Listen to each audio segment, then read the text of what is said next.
সুস্থতার জন্য রাসায়নিক মুক্ত জৈব সার দিয়ে ফলিত শাকসবজির বিকল্প নাই। কেননা রাসায়নিক যুক্ত যে হাইব্রিড শাকসবজি আছে তা দেহে ক্যান্সার জীবাণু থেকে বিভিন্ন রকম সমস্যার সৃষ্টি করে। তাই আপনার জমি বা বাড়ির আঙিনায় যেটুকু জায়গা পান সেইখানেই আপনি জৈব সার দিয়ে শাকসবজি ফলান।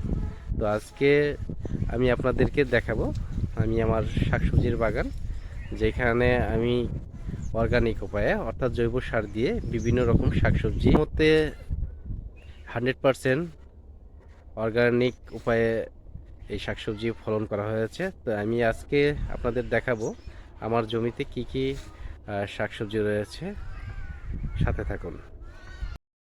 আপনি দেখতে পাচ্ছেন এটা হচ্ছে আমার বেগুন ক্ষেত, যেখানে প্রচুর বেগুন হচ্ছে।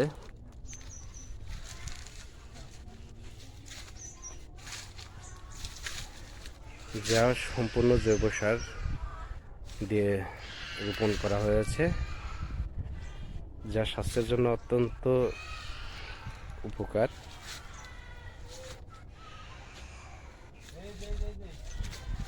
এখানে রয়েছে সিজনাল অর্থাৎ শীতকালীন সবজি হিসাবে সিম, যার ফলনও মাশাআল্লাহ আপনারা হয়তোবা দেখতে পাচ্ছেন যে প্রচুর পরিমাণে সিমের আবাদ। এখানে রয়েছে মরিচ, ভিটামিন সি যুক্ত। এখানে রয়েছে পুঁই শাক, আপনারা দেখতে পাচ্ছেন হয়তোবা পুঁই শাক, যা সম্পূর্ণ ন্যাচারালি গোবর সার দিয়ে রোপণ করা হয়েছে। আপনারা হয়তোবা স্ক্রিনে দেখতে পাচ্ছেন পালং শাক,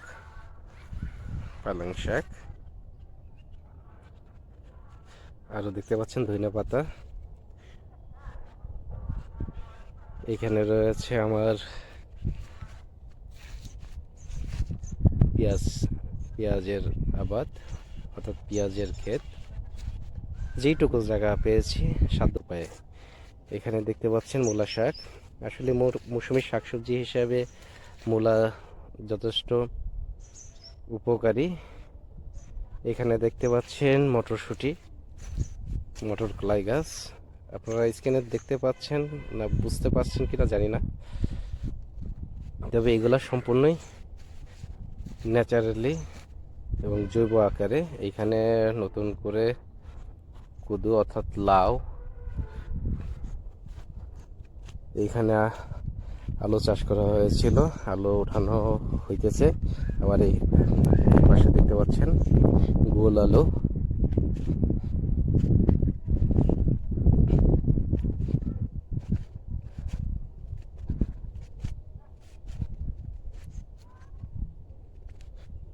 এইখানে কলাই শাক।